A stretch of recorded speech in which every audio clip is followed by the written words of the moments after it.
Hello, welcome back to the High Definition Meet the Artist series. Today we're with James, and I'm meeting with MÂCHÉ. MÂCHÉ is based out of DC in America, I believe. Is that right? Yep, that's correct. Awesome. And he's just released Old Fashioned with us as part of our summer sampler, which also features tracks from Dimflow, Jessica Alice, Hako, and Blank Sense. It's absolutely massive. It's out now, so if you haven't already got it, go grab it. Now, MÂCHÉ, how's that name come about? Where's your name from? Ooh, so that's a good one.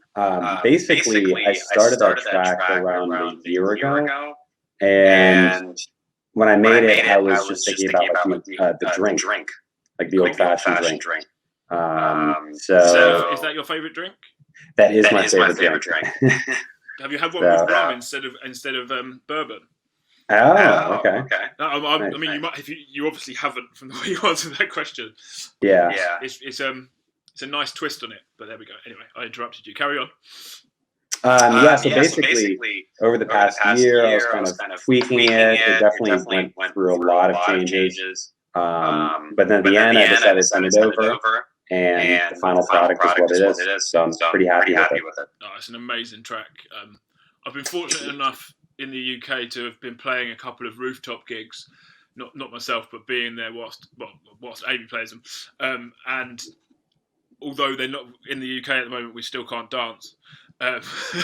So it's kind of a little bit of an odd one, but everyone kind of like looks in and goes, "Oh, this song is really, really cool." But what I meant to say was, where's your name come from? So it's a funny one. So basically, my first name is Matt, but my last name is Papernick. So paper mache, there you go. Yeah, it makes sense. Is that been a name that's been all the way from school, or? Basically that's from the start of it. When I started DJing, I stuck to MâCHÉ and haven't changed it since. Awesome. And so you said you started DJing. How long ago did you start DJing? That was about 3 years ago.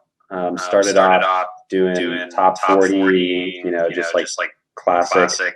DJing at bars, and then over the past 2 years got more into house music, and then over quarantine actually got really into deep tech house, all of that, and found the community, and yeah. Amazing. And how long have you been producing for? Is that over the last couple of years as well, or is that longer?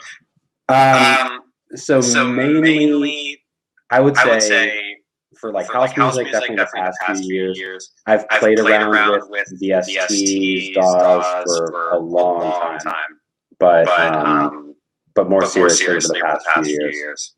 Got you. Cool. So, are you ready to get into some questions about the same questions that we ask everyone? Are you ready? Let's do it. Amazing. So, tell me something really random about you that not many people would know. Well, that's an easy one. So I actually used to severely dislike house music. I started off playing guitar, and that was to me the only genre that I liked. And wasn't until probably early 20s where I just started listening to more house music and just really got into it. Fair. I kind of the way it grabs you eventually. Like, even if you don't like it initially, if you're exposed to it enough, you will like it, because exactly it's very hard to actually actively dislike. I find anyway. So that is random that you didn't like house music. Right. What are you most proud of that's nothing to do with music? Ooh, that's a good one. I would say mainly. So I actually used to play tennis. And I still do. And I remember I got to a point where I was really good. Eventually won a few championships. And to me, that was before DJing and music. That was kind of the biggest accomplishment. So I would say that championships. Don't understate them. Tell us about the championships. Were they big championships? It wasn't anything big, but it was mainly different high schools or different schools, more local. So So yeah, that was my main focus, probably in my teens. Until you got the knee injury. Shoulder injury. Actually, yep. Would have been a pro otherwise. Yeah, I know, right? Who are your heroes, and it doesn't just have to be one person; it can be loads of people, or just one. Yeah. So I guess one of the nice things about living in the DC area is that Dubfire is a local to the area, and he's just a phenomenal techno DJ. His mixing skills. I was watching a video where he'll just take elements from each track and kind of blend them all together. And that's something I really admire. Not necessarily something I think I can do with Record Box, because I think he was using Tractor. But just that concept I really liked. So him and then A-Track. I like what they're both doing right now. So. They're both in their own right.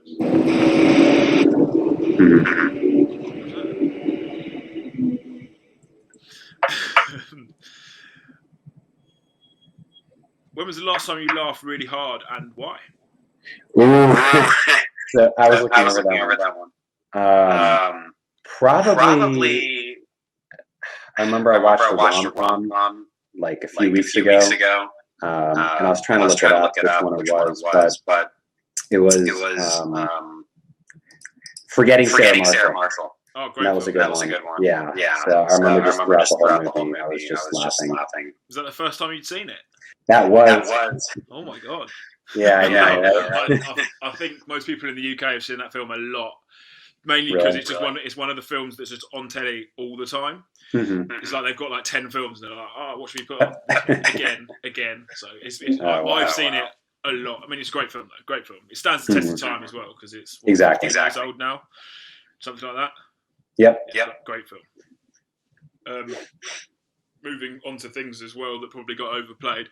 Can you name us a track that's really popular, or not necessarily now, but got popular that you just can't stand?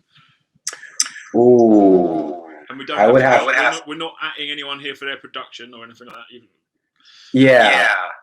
I would say I'm a huge Fisher fan, but losing it just overplayed. Oh, okay. I love the track. I was going to say, you never liked Losing It, or you did like Losing It when you first heard it, and now people are still playing Losing It, and you're like, can you move on a little bit, because I've heard it like 100,000 times now, and that's too many.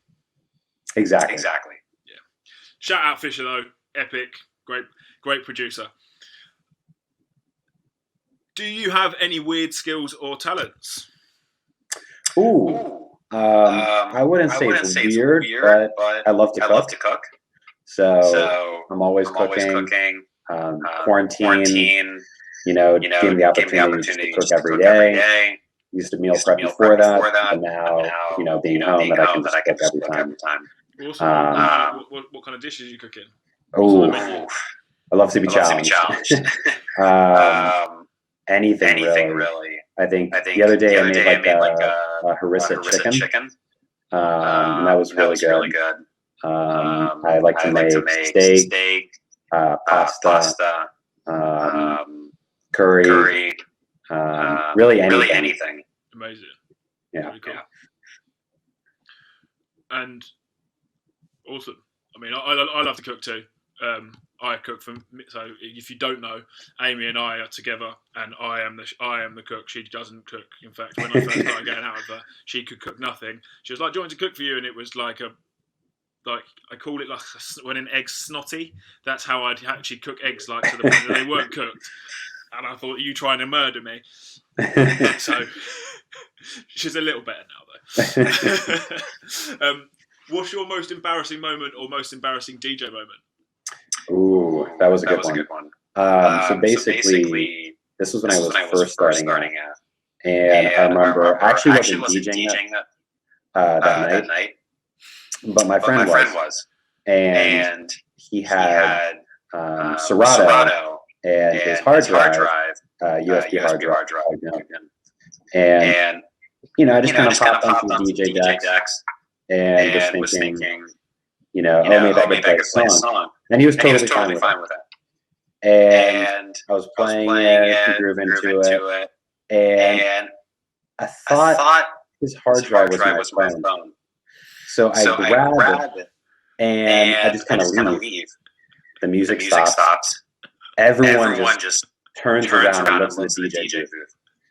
And I'm just like wide-eyed, like, oh no. I looked down at my hand, and it's not my phone. So I had to go back. Remember the club owner, he just came over and he was like, what is going on? Yeah, it was really embarrassing. Yeah, I can see that I can see why that would be embarrassing. Right. Oh, that would be traumatic. Especially because you weren't DJing that night, and he's having to go at the DJ. He's like, "Who the fuck is this guy?" Exactly. Awful. Mm-hmm. Well, there's all your funny things. Then, do you know any jokes? Have you got any jokes for us? Yes. So why did the DJ go to the farmer's market? I have no idea. To get some fresh beets. There you go. Simple but funny. I mean, it's the most in the right lane for this podcast. Amazing, love it. Exactly. So you mentioned before, obviously, you like playing tennis. Is there anything else that you enjoy to do? Tennis and cooking, obviously. But any other non-music hobbies? Yeah. So I would say, just really, I like to go walking and hiking. So that's something I do pretty actively, as well as bike riding. What kind of bikes are you riding? Are they mountain bikes or like road bikes? Ooh, not to that extreme, but I'm open to it. I don't have a mountain bike, but I do want to get a racing bike. It's kind of always something I wanted. So, but I'm one of those people where I can just go biking for hours and hours. Yeah. Sick. You're a very fit man then. Oh, thank you. I can't. I can ride for about 15 minutes and I'm blowing. So, is there any other hobbies apart from biking or? Other than that, standard Netflix, video games here and there. What kind of video games and shows on Netflix are you recommending to everybody? Oh, so there's a good one I'm watching right now. It's about prisons around the world. Okay. Highly recommend that. The host, he was in prison for like 12 years, but he was like falsely convicted. So he goes around the world, checks out these different prisons, and it's really just every prison's very different. South America, Europe, parts of Asia. So that's a good one. And then video games, Call of Duty. Pretty much mainly that. Cool. Are you playing on Xbox or PlayStation? PC actually. PC. Cool. So yeah. Let everybody know what their gamer tag is so they can request you if they want to play against you or with you. Oh yeah. It's Matt 33377. Noted. I don't play video games, so I'm not going to be logging on. No problem. But I know for a fact that a lot of people watching this definitely do. So they hopefully will have some people hitting you up to try and kill you. Now, is there anything else that we should know about MÂCHÉ? I think it's pretty much covered. It's nice that everything's reopening here. Everything's just kind of getting started. I joined basically in DC. There's a group called New Androids, and they do a lot of bookings for a lot of shows at various clubs within DC. Okay. So we've been planning a lot of shows. I have another show coming up in July 17th, opening for Le Youth. So that should be fun. Le Youth. Oh, amazing. Yeah. So that should be a fun one. But we were booking a bunch of other artists. I think the other day we just announced 8 shows. So there is hope. Yeah, so and I'm excited. In the US, the pandemic's done now, isn't it? It's just. Yeah. I think New York just reopened completely the other day as well. So it's mostly on its way out. Amazing. Fingers crossed we get there. Fingers crossed. Oh, amazing. I forgot to ask you right at the beginning, actually. So, is this your first release, or have you released before? This is my first. Yeah, it's my first release. Amazing. So, show MÂCHÉ some absolute massive love and support because it is his first release. To get behind him, his first release is unbelievable. If you haven't heard it, we're going to play it for you now. So, yeah, strap yourselves in. It's an absolute banger. It goes off in a very different way to our kind of normal sound of how you expect a high definition song to be. It's amazing. I love it. I know you're going to love it too. Thank you, MÂCHÉ, for coming to meet us. And yeah, we'll see you next time. Awesome. See ya.